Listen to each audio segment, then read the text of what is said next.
What is unfolding in West Asia right now is far more significant than the version being presented in headlines and televised sound bites. This is not simply another diplomatic confrontation between rival states, nor is it a temporary flare-up that can be understood through the usual language of regional tensions. What we are witnessing is something much deeper, a structural collision between a global power accustomed to enforcing its will through economic and military pressure, and a state that has spent more than 4 decades adapting to isolation, absorbing punishment, and developing the capacity to respond asymmetrically with increasing sophistication. Pay close attention to the underlying mechanics of this crisis, because understanding those mechanics changes the entire picture. Once you move past the surface narrative, the events unfolding begin to look very different from the simplified versions being circulated through most mainstream coverage. The official framing starts with the blockade, because that is where the strategic narrative is being shaped most aggressively.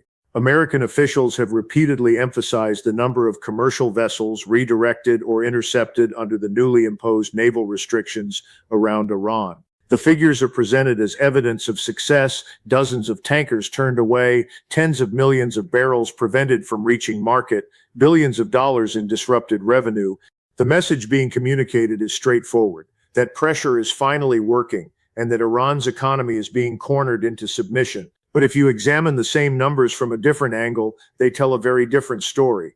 A country described for years as economically crippled and strategically isolated had still managed to move enormous quantities of oil through international shipping networks despite sanctions, financial restrictions, and sustained efforts to cut it off from global markets. That reality matters, because it suggests that the years of maximum pressure did not eliminate Iran's ability to sell oil or maintain critical economic relationships. It adapted. It built alternative channels, alternative buyers, and alternative logistical systems capable of functioning under sustained external pressure. In that sense, the blockade does not reveal Iranian collapse. It reveals the limitations of the strategies that came before it. That is why the escalation to direct naval interdiction is so important. States generally escalate to harder forms of coercion when softer forms fail to achieve the intended outcome. And global energy markets reacted to that reality immediately.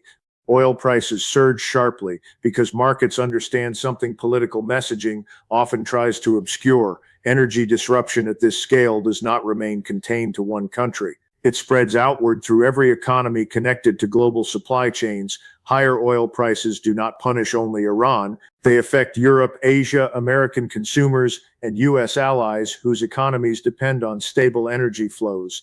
The pressure being applied outward eventually loops back inward. This is where the strategic contradiction becomes impossible to ignore.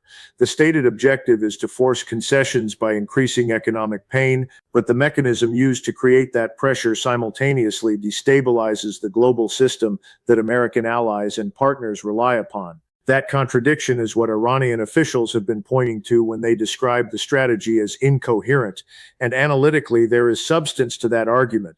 A blockade in one of the world's most critical maritime chokepoints inevitably transforms a regional confrontation into a global economic issue. American officials have framed Iran's position near the Strait of Hormuz as a form of leverage over the international economy, suggesting that Tehran is effectively threatening global stability. But that framing leaves out a critical sequence of events. Geography did not suddenly become dangerous on its own. The strait becomes a strategic weapon only when military and economic pressure escalate to the point where control over that geography matters. The confrontation did not begin with Iran threatening the global economy. It began with the decision to intensify coercive measures against Iran in ways that directly intersect with the world's most sensitive energy corridor.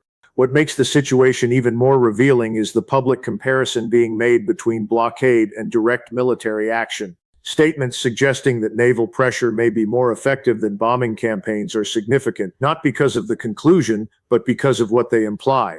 They reveal that direct strikes were not hypothetical rhetoric, they were active considerations inside strategic planning discussions. Reports indicating that military planners examined options ranging from concentrated airstrikes to direct operations targeting Iranian nuclear infrastructure underscore how far the escalation ladder has already been climbed. And that fact alone tells you something fundamental about the larger strategic picture. Decades of sanctions, cyber operations, covert action, assassinations, and regional containment efforts did not produce the political transformation Washington sought. Iran did not dismantle its strategic posture, did not abandon its regional network, and did not surrender its long-term objectives. Instead, it adapted to pressure while developing mechanisms to survive under it. As those earlier tools produced diminishing returns, the options being debated became increasingly extreme. At the same time, Iranian messaging throughout this crisis has been remarkably consistent.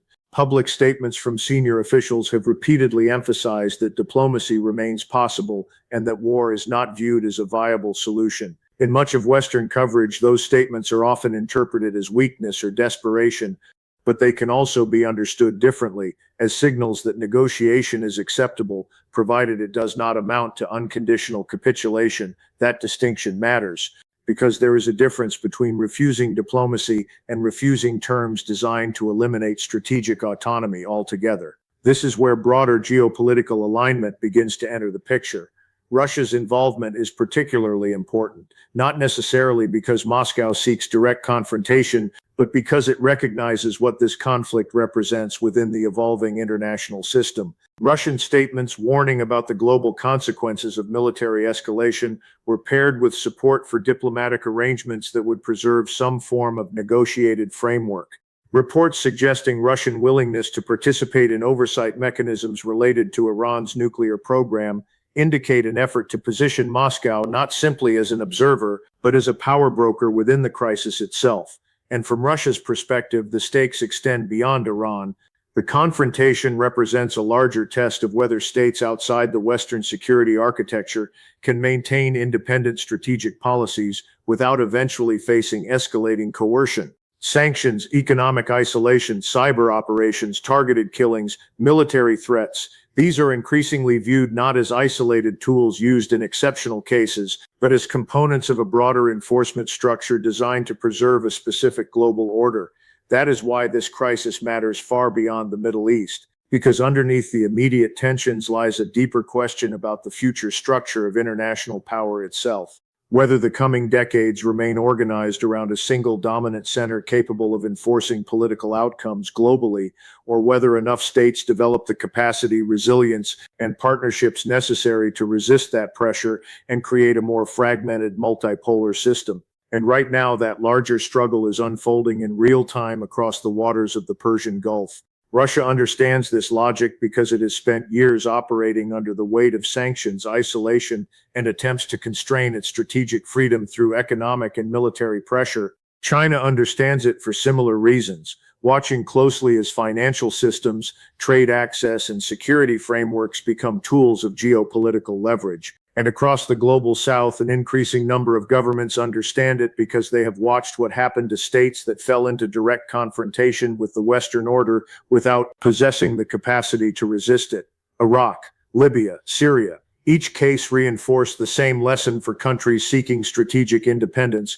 Once a state is identified as incompatible with the prevailing system of power, pressure rarely remains limited to diplomacy alone. That is why Iran, in this context, represents something larger than a dispute over uranium enrichment levels or centrifuge counts.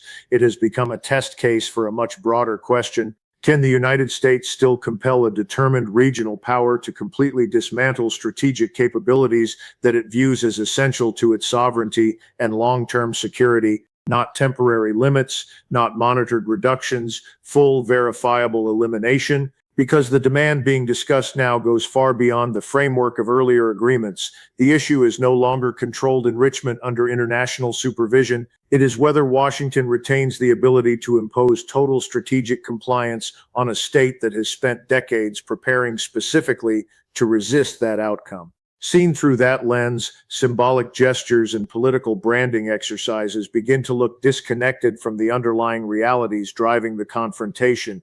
Renaming waterways, issuing dramatic statements online, or projecting rhetorical confidence may resonate within domestic political culture, but they do not alter the strategic balance that military planners and regional actors are actually calculating. The Strait of Hormuz is not important because of symbolism. It is important because of geography and infrastructure. Roughly one-fifth of globally traded oil moves through one of the narrowest and most strategically vulnerable maritime corridors on Earth. That reality exists independently of political messaging. Iran's leverage over that choke point is not theoretical. It is rooted in physical positioning, layered defensive systems, missile capabilities, naval assets, and decades of preparation focused specifically on asymmetric maritime warfare. Tehran does not need to invent the capacity to disrupt energy flows through the Gulf. It already possesses the means to create uncertainty, raise insurance costs, threaten shipping routes, and force global markets into panic pricing if confrontation escalates beyond a certain threshold. And the markets themselves are already signaling recognition of that danger. Energy traders do not respond to speeches or press conferences, they respond to perceived risk. When oil prices surge sharply during periods of heightened confrontation, what you are seeing is not political opinion, but the financial system pricing in the possibility of real disruption. At sufficiently elevated price levels, the economic consequences spread far beyond Iran. European economies absorb the shock. Asian manufacturing sectors absorb the shock.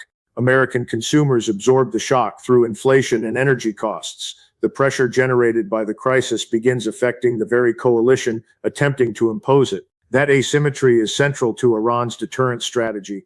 Tehran understands that it cannot match the United States conventionally in terms of raw military scale. Instead, it focuses on creating costs that cannot be cleanly contained. The objective is not necessarily to win a direct confrontation outright, but to ensure that escalation becomes so economically and strategically painful that adversaries are forced to reconsider how far they are willing to go. The military claims emerging from this crisis also deserve careful scrutiny. Assertions that Iran's naval forces have been neutralized, that its missile production has been crippled, or that its broader military capacity has been decisively degraded need to be evaluated against observable reality rather than political messaging. Iran has continued launching missiles. Its naval assets remain active. Regional allied networks connected to Tehran continue functioning across multiple theaters. That does not mean Iran is untouched or invulnerable. It means the battlefield picture is far more complex than the language of decisive victory often suggests in the early stages of confrontation. And that complexity is exactly what makes this moment so dangerous.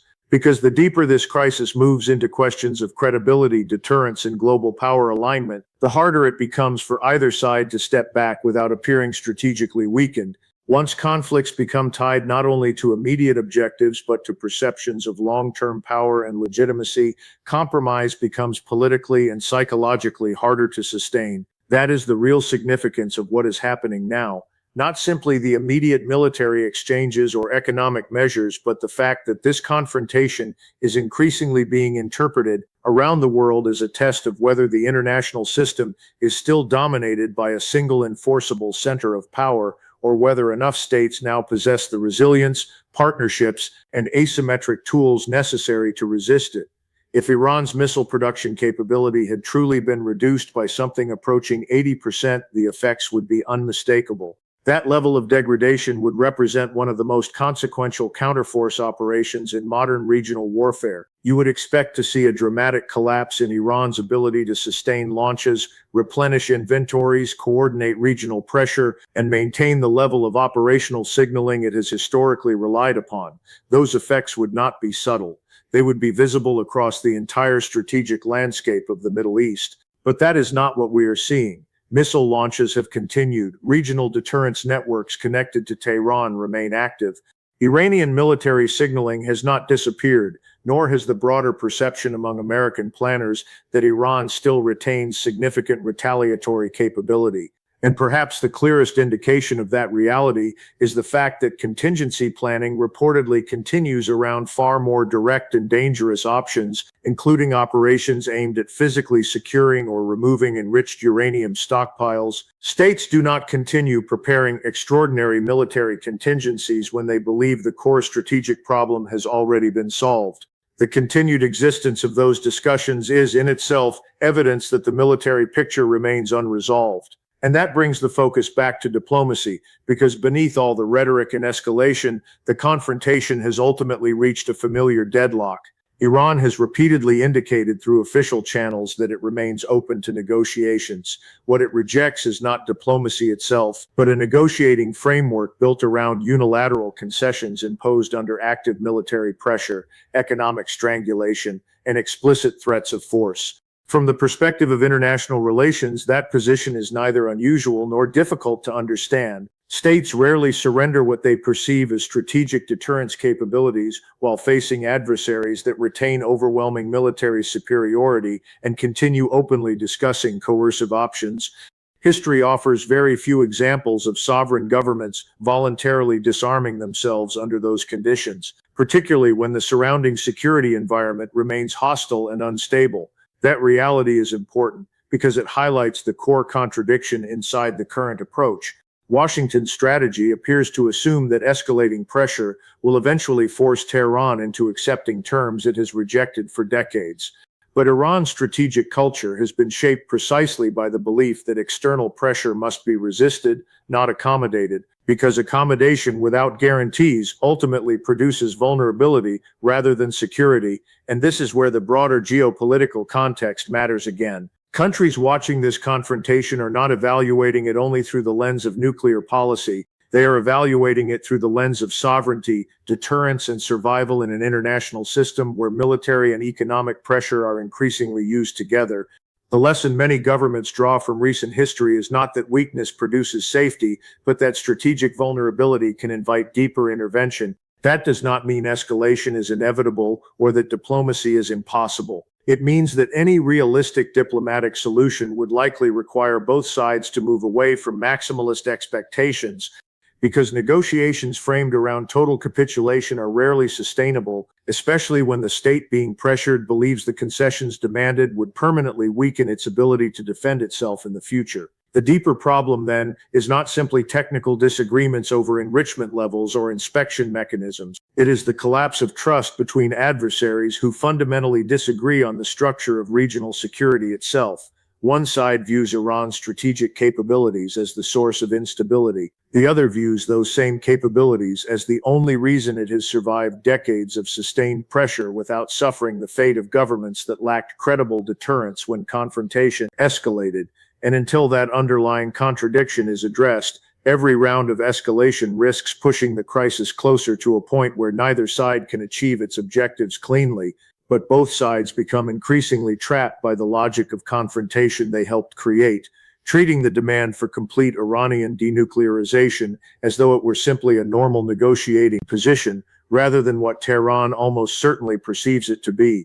A demand for strategic surrender is one of the most significant analytical blind spots shaping current American policy. Because from Iran's perspective, the issue is not only nuclear capability, it is regime survival, deterrence credibility, and the preservation of strategic autonomy in a region saturated with military threats and external pressure. No state facing sustained coercion willingly abandons what it views as a core security safeguard without receiving guarantees it considers credible and enforceable. And that is the central problem at the heart of the current deadlock. Washington approaches the issue through the logic of non-proliferation and regional containment.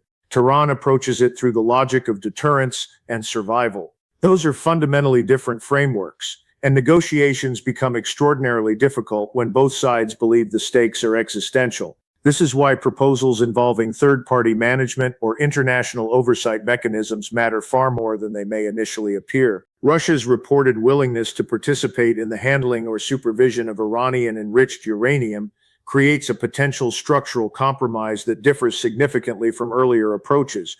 It introduces the possibility of oversight without direct American custody and verification without terms that Tehran would automatically interpret as submission to hostile control. Whether such an opening is politically viable is another question entirely. Domestic pressures inside the United States, regional alliance dynamics, and the interests of governments that view prolonged confrontation with Iran as strategically useful all complicate the path toward compromise. But the significance of the proposal lies in the fact that it demonstrates alternatives still exist between unconditional escalation and unconditional capitulation. That matters because diplomatic exits are only sustainable when all sides can claim some version of strategic dignity at the end of the process. Agreements built entirely around humiliation tend not to hold. They create incentives for reversal, resistance, or future confrontation. Durable settlements usually emerge when adversaries find mechanisms that reduce immediate risks without forcing either side to publicly accept total defeat. At the same time, one of the most underexamined dimensions of this crisis remains China. Much of the Western discussion continues to frame the confrontation primarily as a bilateral dispute between Washington and Tehran, but the broader reality is far more interconnected.